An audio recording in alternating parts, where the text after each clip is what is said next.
Hi hello welcome. சிறு வயதுல ஒரு கிராமத்துல ஒரு பெண் வாழ்ந்துட்டு இருந்தா. அந்த பெண்ணுடைய தாயார் சில வருடங்களுக்கு முன்னாடி இறந்துடுறாங்க. அவ சித்தி கொடுமையால ரொம்ப கஷ்டப்படுறா, ரொம்ப வாழ்க்கையில ரொம்ப ரொம்ப துன்பப்படுறா. ஆனா ஒரு காலகட்டத்துல ஒரு இடத்துக்கு அவ ராணி ஆகுறா. அவ எப்படி ராணி ஆகுறா? வாங்க இந்த கதையை முழுமையா பார்க்கலாம். சீதா கிராமம்னு ஒரு கிராமம் இருக்கு. அந்த கிராமத்துல சீமான்ற ஒரு பெண் வாழ்ந்துட்டு இருக்கா. அந்த பெண்ணுக்கு 22 வயது ஆகுது. 5 ஆண்டுக்கு முன்னாடி என்ன பண்றதுன்னா, அவங்க அம்மா உடல்நிலை சரியில்லாம இறந்துடுறாங்க. தந்தை ராகவ் சரியான குடிகாரன், ரொம்ப மோசமா நடந்துப்பான். அவனுக்கு சமைக்கிறது, வேலை செய்யறது, இது வந்து ஒரு வேலையை இருந்தான். தந்தை ராகவ் 2வது திருமணம் செஞ்சுக்கிறான். அவனுக்கு ரமான்ற ஒரு மனைவி வராங்க. அந்த ரமான்ற பெண் சீமாவை ரொம்ப கொடுமைப்படுத்துறா. அதாவது அந்த பெண் காலையில எழுந்து வாசல் பெருக்கறதுல இருந்து, கோலம் போடுறதுல இருந்து, சமைக்கிறதுல இருந்து, விறகு எடுத்துட்டு வந்து, வயல் வேலை பார்க்கறது, இப்படி எல்லா வேலையுமே சீமா மட்டும்தான் செய்வா. சீமாக்கு ஒரு நல்ல உணவும் தரமாட்டா. ஒருவேளை சாப்பாடு போடுறது ரொம்ப பெரிய விஷயமா நினைப்பா. சீமாவோட சித்தி கொடுமையால சீமா ரொம்ப கஷ்டப்படுறா. ஊர் மக்கள் எல்லாமே சீமா பார்த்து ரொம்ப வருத்தப்படுறாங்க. ஆனா சீமாவோட சித்தியை யாரும் எதிர்த்து எந்த ஒரு விஷயமும் கேட்டது கிடையாது. ஏன் அந்த பெண் இப்படி கொடுமைப்படுத்துறன்னு கேட்டது கிடையாது. எல்லாருமே அவங்க வேலையை பார்த்துட்டு அப்படியே போயிட்டு இருக்காங்க. அப்ப அந்த ஊருக்கு மதுன்ற ஒரு ஆள் வரான். ராகவோட வயல்வெளியில வேலை செய்யறான். ஒரு 3 மாசமா வேலை செஞ்சுட்டு இருக்கான். ராகவ் அவன் சம்பளம் கேட்கும் போதெல்லாம் அதோ இப்ப தரேன், அப்புறம் தரேன் அப்படின்னு இப்படி நாள் கடத்திட்டே போயிட்டே இருக்காரு. இப்படியே 3 மாசம் ஆச்சு. மது ஒரு நாள் என்ன பண்றாரு, ஐயா எனக்கு ரொம்ப அர்ஜென்ட்டா சம்பளம் தேவை, எனக்கு சம்பளத்தை ஒழுங்கா கொடுங்க அப்படின்னு சொல்றாங்க. என்னது சம்பளமா அப்படின்னு சொல்லிட்டு ராகவ் பார்த்துட்டே இருக்காரு. சரி வா, உனக்கு சம்பளம் தானே, வா எங்க வீட்டுக்கு வா அப்படின்னு சொல்லிட்டு ராகவ் மது வீட்டுக்கு அழைச்சிட்டு வராரு. என்ன பண்றாரு, என்னால சம்பளம் தர முடியாது, என் பெண் வீட்டுல தான் இருக்கேன், என் பெண்ணை வேணா திருமணம் பண்ணிக்கோ அப்படின்றான். அப்படியே பார்த்து அதிர்ச்சி ஆகிறா. அந்த பொண்ணு பார்த்து அதிர்ச்சி ஆகிறா. பா என்னப்பா சொல்றீங்க, யார் என்ன இதுன்னே தெரியாத, நீங்க அவங்க கூட போய் என்ன அனுப்புறேன்னு சொல்றீங்களே, ஏன்பா அப்படி செய்றீங்க அப்படின்னு சொல்றா. இந்த பெண்ணை கொண்டு போய் இந்த நகரத்துக்கு கூட்டு போய், இந்த நகரத்துக்கு யாராவது பிடிச்சிருந்தா அவங்கள யாராவது திருமணம் பண்ணிக்கிட்டோம், நீ கூட்டிட்டு போ அப்படின்றான். அப்ப சித்தி ரமா சிரிக்கிறா. நீ போனா ஒரு வேலைக்கான சாப்பாடு எனக்கு மிச்சமாகும், தயவுசு போ அப்படின்னு ரமாவும் சிரிக்கிறா. ஆனா சீமாக்கா ஒரே அழுக, பயம், வேதனை. ஏன்னா யார் என்ன இதுன்னு தெரியாது, அவரு கூட போய் நம்மளை அனுப்புறாருன்னு சொல்லிட்டு பயந்துட்டே வரா. சீமா அழுதுட்டே இருக்கா, என்ன பண்றதுன்னு தெரியாம. அப்ப ராகவ் சொல்றான், நீ என் கூட வா, நான் உன்னை நல்லா வச்சுக்கிறேன் அப்படின்னு சொல்லி கூப்பிடுறான். வேற வழியே இல்லாம என்ன பண்றா, சீமா தன்னுடைய துணியெல்லாம் என்ன பண்றா, ஒரு பிளாஸ்டிக் கவர்ல வச்சு அழுதுட்டே ராகவ் கூட போறா. சீமாவோட தம்பி ஷியாம் ஒரு ஓரமா நின்று சீமாவுக்காக அழுதுட்டு இருக்கான். அப்ப சீமா அடுத்த நாள் நகரம் போறா. நகரத்துக்கு போகும்போது பயமா இருக்கு. ஏன்னா யாரு என்ன இதுன்னு தெரியல. புதுசா ஒருத்தர் கூட போயிட்டு இருக்கா, ஆட்டோல போயிட்டு இருக்கா. அப்ப ஆட்டோல போயிட்டு இருக்கும்போதே வேண்டா, கடவுளே எங்க அப்பா மாதிரி ஒரு குடிகாரனை மட்டும் கொடுத்துறாத, எனக்கு நல்ல ஆளா இருக்கணும் இவரு அப்படின்னு தான் மனசுக்குள்ளே வேண்டிட்டு வரா. மது என்ன பண்றாருன்னா, ஒரு இடத்துக்கு கூட்டிட்டு போறாரு. அந்த 2 பக்கத்துலயுமே ஒரே கார்டன் தான் இருக்காரு. ஒரு பெரிய கேட்டை போய் திறக்கிறாங்க. அந்த பெரிய பங்களா இருக்கு. அந்த பங்களாக்கு பின்னாடி பாத்தீங்கன்னா ஒரு பேட்டஸ்மா இருக்கு,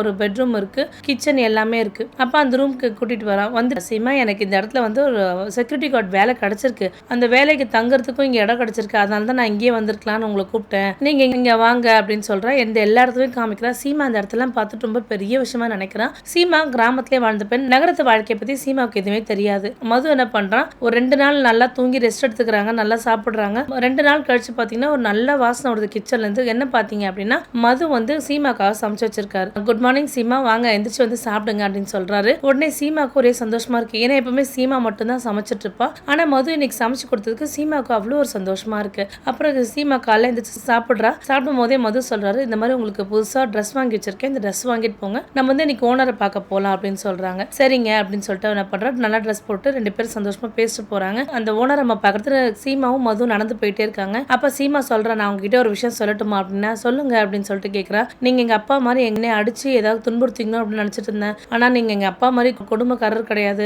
நான் இருக்கிற ஆண்கள் எல்லாருமே அப்படிதான் அப்படின்னு நினைச்சிட்டு இருந்தேன் அப்படின்னு சொல்றான். எனக்கே எந்த விதமான கோபமும் கிடையாது அப்படின்னு சொல்றான். சீமாவும் மது என்ன பண்றாங்க, அந்த ஓனர் அம்மா பாக்குறதுக்கு போறாங்க. அவங்களுக்கு ஒரு மகனும் இருக்கா, ரவின்னு. அவங்க 2 பேருமே தான் அந்த வீட்டுல வாழ்ந்துட்டு இருக்காங்க. மது கூட்டிட்டு போய் சீமாவை காமிக்கிறான். சீமாவும் போறா. இவங்கதான் என்னோட மனைவி அப்படின்னு சொல்லிட்டு காமிக்கிறான். அப்படியா, வாங்க உள்ள உட்காருங்க, இந்த வேலையெல்லாம் நீங்க கரெக்டா செய்யுங்க அப்படின்னு சொல்லிட்டு சொல்றா.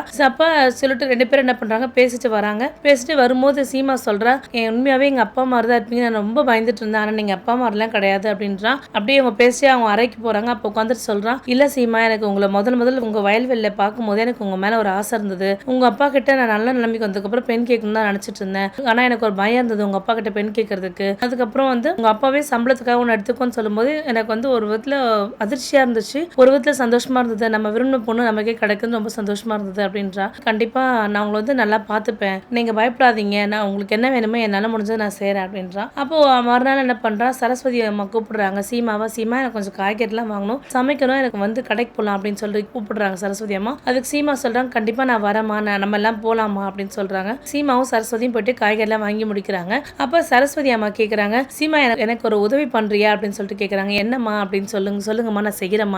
இல்லம்மா, என் வீட்டுல வேலை செய்யறவங்க வெளிநாட்டுக்கு போயிட்டாங்க, எனக்கு சமைக்கிறதுக்கு ஒரு நல்ல ஆள் தேவைமா, எனக்கு வந்து சமைச்சு தரியாமா அப்படின்னு சொல்றாங்க. கண்டிப்பாமா நான் சமைச்சு தரேன் அப்படின்றா. இந்த விஷயம் கேட்டோடனே ஒரே சந்தோஷப்படுறா. சரி இந்த சம்பளத்தை வாங்கினா நீ என்ன பண்ணுவ அப்படின்னு சொல்லிட்டு சரஸ்வதி அம்மா சீமாட்ட கேட்குறாங்க. அம்மா நான் எங்க வீட்டுக்காரருக்கு தேவையான பணத்தை கொஞ்சம் கொடுத்துட்டு மிச்ச பணத்தை நான் படிக்கணுமா, நான் மேல்நிலை படிப்புக்காக படிக்கணும்னு ரொம்ப ஆசைப்பட்டேம்மா, ஆனா என்னால படிக்க முடியலமா, எங்க அப்பா ஒரு குடிகாரரு, என்னை ரொம்ப கொடுமைப்படுத்தி வச்சுட்டு இருந்தாரு, என்னால படிக்க முடியல, நான் வந்து நல்லா படிக்கணும்னு நினைச்சிட்டு இருக்கேம்மா அப்படின்னு சொல்றா. சரிம்மா சரி நாளைல இருந்து வேலைக்கு வா அப்படின்னு சொல்றாங்க. இதை கேட்டோடனே சீமா ஒரே ரொம்ப சந்தோஷமாயிடுது. சந்தோஷமான சீமா என்ன பண்றாங்க அப்படின்னா கிடுகிடுன்னு ஓடி போறாங்க, இருக்கிற குவார்டர்ஸ்க்கு ஓடி போறாங்க. அங்க போய் மதுவை பாக்குறாங்க. மது உங்களுக்கு ஒன்று தெரியுமா, எனக்கு வந்து சரஸ்வதி அம்மா என்னை வந்து சமைக்கிறதுக்காக கூப்பிட்டுருக்காங்க, நீங்க வந்து என்ன பண்ணுங்க, உங்களுக்கு தேவையான பணத்தை எனக்கு எடுத்துக்கிட்டு மிச்ச பணத்தை என்ன படிக்க வைங்க, நான் கொஞ்சம் படிக்கிறேன் அப்படின்னு சொல்றா. அதுக்கு என்ன படிக்கலாம், தாராளமா படிக்கலாம் அப்படின்றா. நான் படிக்கிறேன்னு சொல்லிட்டு உங்ககிட்ட எந்த அனுமதியும் கேட்கல அப்படின்றாங்க. நீ என்கிட்ட எந்த அனுமதியும் கேட்க வேண்டாம், நீ தாராளமா படிக்கலாம் அப்படின்னு சொல்லிட்டு மது சொல்றாரு. அப்ப இவங்க 2 பேரும் அப்படியே உட்காந்து பேசிட்டே இருக்காங்க. சீமாவும் மதுவும் ஒன்னாதான் படுத்து தூங்கிட்டு இருக்காங்க. சீமா வந்து மதுவை பார்த்து கேட்கறாங்க, மது நான் உங்ககிட்ட ஒரு விஷயம் கேட்கலாமா அப்படின்னு சொல்லி கேட்கறாங்க. தாராளமா நீங்க கேட்கலாம், என்ன விஷயம் சொல்லுங்க அப்படின்னாங்க.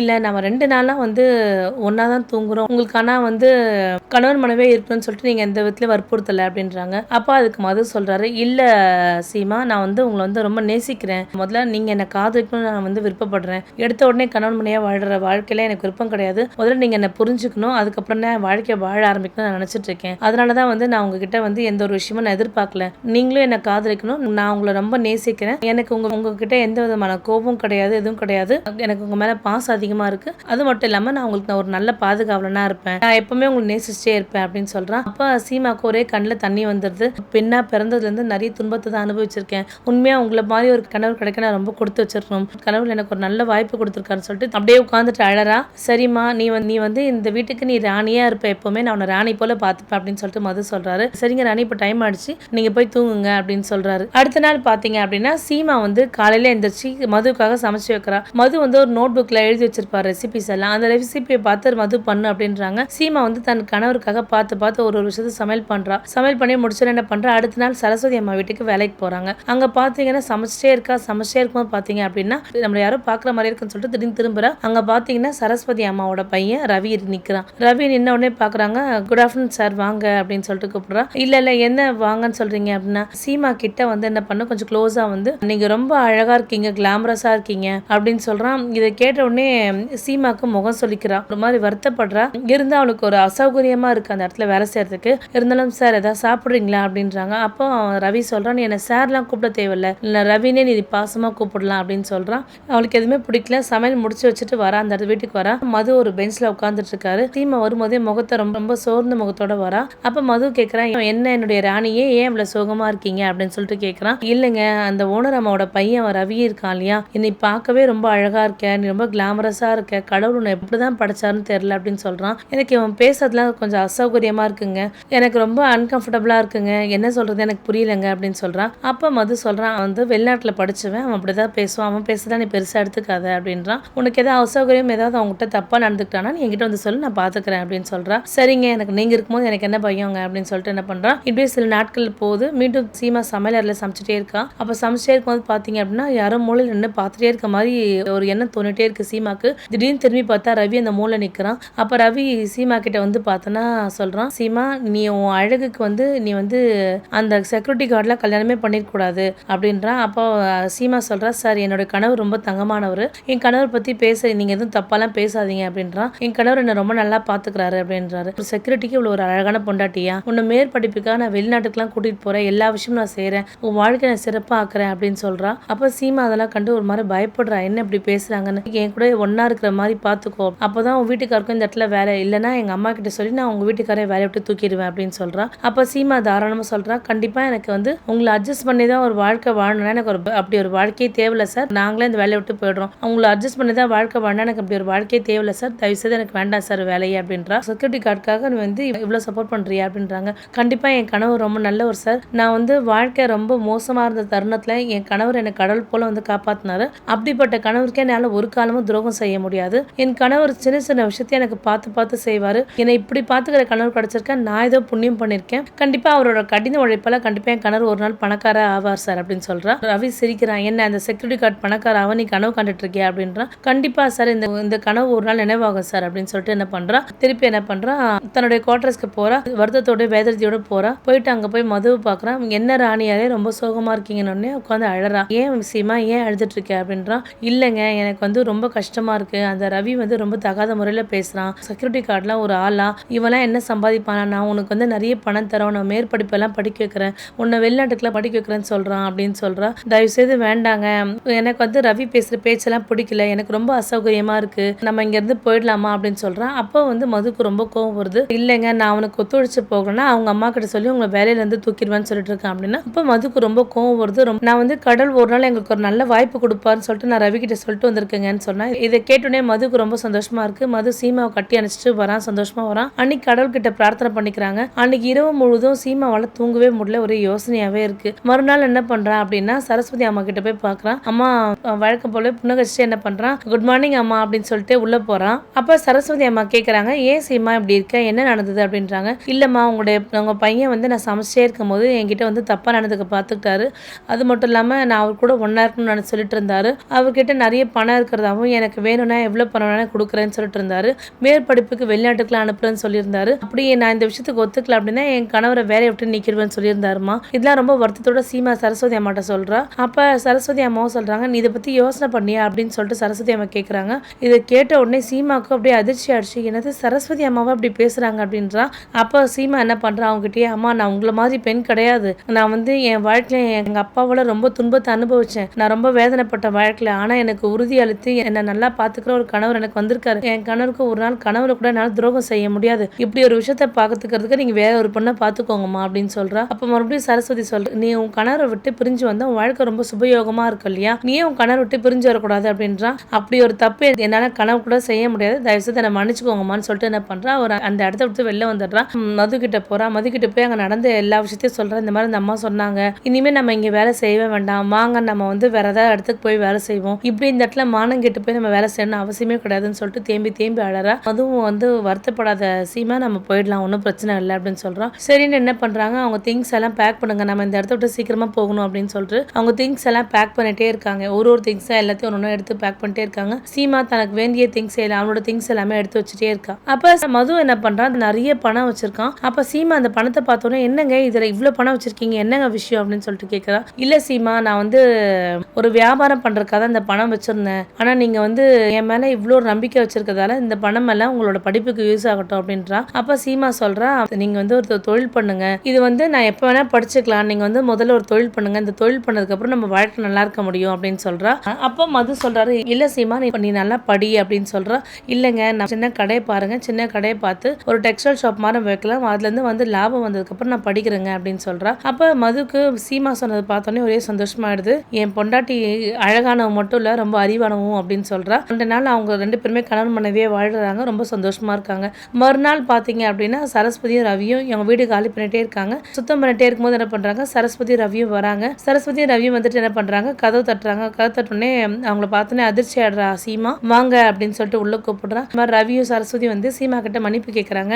அப்புறம் சீமா சொல்றா, நான் யாருமா உங்களை மன்னிக்கிறதுக்கு அப்படின்றா. இல்ல நாங்க அப்படி சொல்லிடக்கூடாது, பேசிடக்கூடாது, மன்னிச்சுக்கோங்க அப்படின்னு சொல்லிட்டு சொல்றா. சரின்னு சொல்லிட்டு சீமா வந்து அவங்கள மன்னிச்சிடுறா. சரஸ்வதி அம்மா சொல்றாங்க, மதுக்கு வந்து ஒரு நல்ல மனைவி கிடைச்சிருக்கா, நல்ல பெண் கிடைச்சிருக்கா அப்படின்னு சீமா லைட்டா சிரிக்கிறா. சீமா சிரிச்சுட்டு என்ன பண்றா, அது மட்டும் இல்லாம என் மகனுக்கு ஒரு நல்ல மனைவி கிடைச்சிருக்கு அப்படின்னு சொன்னாங்க. இந்த வார்த்தையை கேட்டோடனே சீமாக்கு ஒரே கன்ஃபியூஸா இருக்கு. என்னது மகன் மருமகளா, என்ன சொல்றாங்க, ஒண்ணுமே புரியலையே நமக்கு, என் மகனுக்கு நல்ல மனைவி கிடைச்சிருக்குன்னு சொல்றாங்களேன்னு ஒரு மாதிரி கன்ஃபியூஷனே இருக்கா. என்ன இவங்க ரெண்டு பேரும் வந்தாங்க, மன்னிப்பு கேட்டாங்க, திடீர்னு மகனோட மனைவின்னு சொல்றாங்களே, ஒண்ணுமே புரியாம இருக்கே அப்படின்றாங்க. அப்ப அன்னைக்கு சாயந்தரமா என்ன பண்றாங்க, மது வராரு. அப்ப மது வந்துட்டு சொல்றா, மது சீமா நான் உங்ககிட்ட ஒரு விஷயம் சொல்லணும் அப்படின்னு சொல்றான். சீமா வந்து மதுவோட கண்ணே பார்த்துட்டு இருக்கா. தயவு செய்து என்ன முதல்ல மன்னிச்சிருங்க அப்படின்னு சொல்றான். நான் ஏன் உங்களை மன்னிக்கணும், என்ன விஷயம், என்ன நீங்க அப்படின்னா நீங்க பொய் சொன்னீங்க மது அப்படின்னு சொல்லிட்டு கேக்குறா. இல்ல சரஸ்வதி அம்மா தான் என்னோட உண்மையான அம்மா, ரவி வந்து என்னோட தம்பி அப்படின்னு சொல்றா. இதை கேட்டோன்னே சீமாக்கு பேர் அதிர்ச்சியா இருக்கு, ரொம்ப அதிர்ச்சி ஆகுறா, ஒரு மாதிரி வருத்தப்படுறா. அப்ப மது சொல்றாரு, இல்ல சீமா நான் வாழ்க்கையில நிறைய பெண்களை பார்த்தேன்,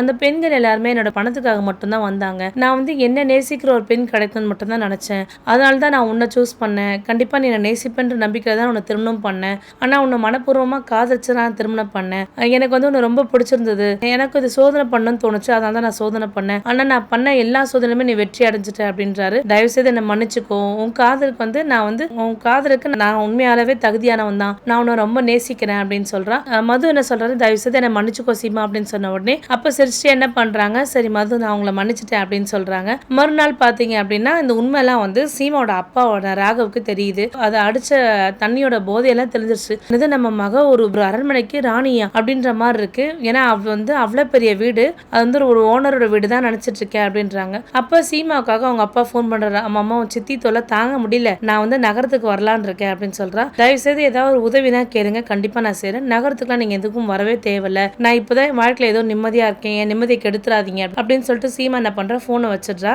மது என்ன பண்றாரு, தன்னோட மனைவியை நல்லா மேற்படிப்புக்காக படிக்க வைக்கிறாரு. சீமாவை ஒரு மருத்துவர் ஆக்குறாரு. மருத்துவர் ஆக்கிட்டு கிராஜுவேஷன் டேல தான் எல்லாருக்குமே அறிமுகப்படுத்துறாரு, என்னுடைய மனைவி அப்படின்னு சொல்லிட்டு அறிமுகப்படுத்துறாரு. ரொம்ப சந்தோஷப்படுறா. சீமா நல்லா படிச்சு ஒரு நல்ல மருத்துவர் ஆகுறா. அப்ப சீமா ஒரு நாள் சொல்றேன், என் வாழ்க்கையிலே பெரிய விஷயம், ஒரு நல்ல விஷயம் அப்படின்னா எனக்கு நீங்க கணவரா வாய்ச்சது மட்டும்தான். உலகத்திலே சிறந்த கணவர்னு பாத்தீங்கன்னா என்னுடைய கணவர் மது தான் அப்படின்னு சொல்றா. இது கேட்டோன்னே ரொம்ப சந்தோஷமாகுது. ஒரு நாள் மது என்ன பண்றா, ஒரு ஃபார்ம் ஹவுஸ் மாதிரி கூட்டிட்டு போறான். அந்த ஃபார்ம் ஹவுஸ் பாத்தீங்க அவ்வளவு சூப்பரா இருக்கு பாக்குறதுக்கு. அங்க ஃபுல்லா ஃப்ரெஷ்ஷான ஃபிளவர்ஸ், ஃபவுண்டைன், ஒரு பெரிய அரண்மனை போல இருக்கு. விலை உயர்ந்த கார்லாம் நிக்குது. அப்ப சீமா சொல்றா, நம்ம ஏன் இங்க வந்திருக்கோம், என்ன விஷயம் அப்படின்னு சொல்லி கேக்குறா. சீமா, இது வந்து நம்ம வீடு அப்படின்றான். என்னோட அரண்மனைக்கு ராணி நீங்க தான், என்னோட ராணி நான் அழைச்சிட்டு வந்திருக்கேன் அப்படின்றான். அப்ப உங்களுக்கு இந்த சந்தோஷம் பிடிச்சிருக்கா அப்படின்னு சொல்லிட்டு கேட்கறான் மது. இதை கேட்டோடனே சீமா அழுவுறா, ரொம்ப பிடிக்கவும் செய்யறா, அழவும் செய்யறா, ரொம்ப சந்தோஷமா இருக்கா. அப்ப சீமா சொல்றா, மது உங்களுக்கும் ஒரு சர்ப்ரைஸ் இருக்கு அப்படின்றா.